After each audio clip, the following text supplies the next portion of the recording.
Before we started the interview, I commented on a guitar I saw on the wall behind Jim, and he immediately got the guitar down and began to play.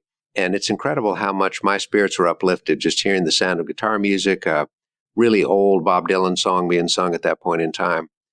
Well, I feel the same way now after just hearing Jim's words, no music needed.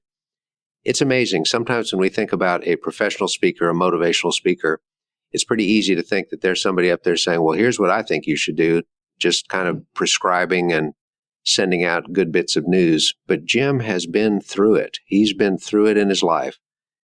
The triumphs, the tragedies, they're all very real.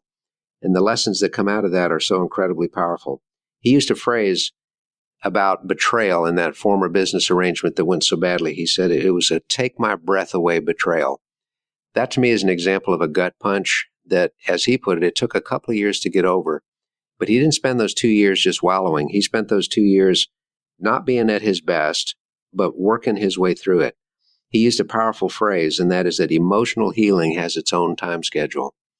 I think all of us that have dealt with tragedy have felt that way. We have that initial shock, and then we build a numbness around that, and the numbness eventually has to give way to the anger stages, the denial stages, finally the acceptance of it, and then moving forward into a new reality. But realizing that healing takes its own time schedule and that major events are going to have a major impact. And yet at the same time, during that 45-day period when he lost his mother and his mother-in-law and had international travel and business, major events, Jim kept moving forward. So even if we can't bring our best game, we can bring our game. And we've always got game if we're willing to look at it that way. Early on, he was influenced by a powerful message from Earl Nightingale. And that powerful message was all about self-development. Invest a little bit of extra time. You know, most of us work a significant part of our day.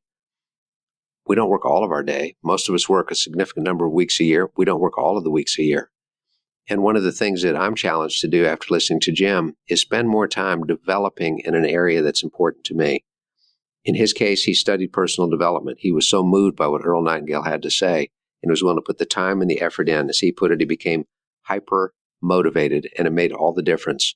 The lesson there is that we can accept the lot we've been given in life, or we can work on that inner acorn and help it germinate, begin to take root, begin to grow, and ultimately have the oak tree that spreads goodness and more acorns all over the place. How would the person I'd like to be approach this situation? The beauty of that is it gets us out of our own space and looking at it from a different point of view.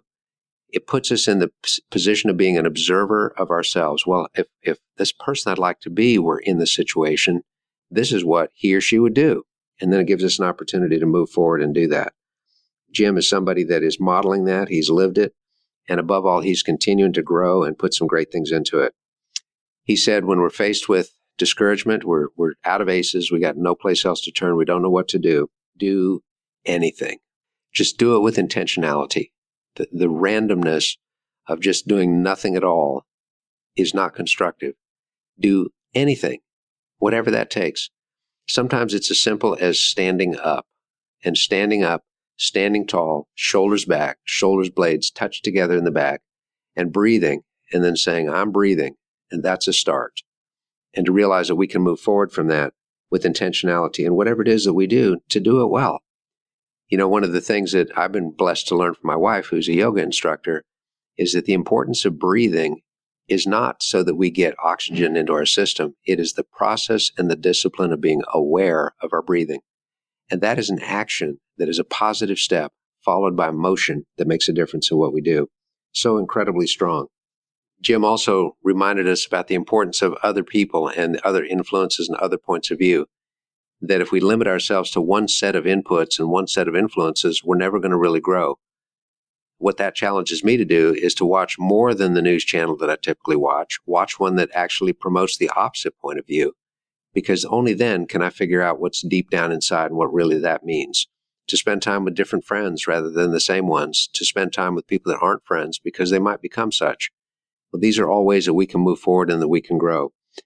Jim Cathcart has helped me, and I think it's helped you understand that potential deep inside of us is vast, in fact, unlimited.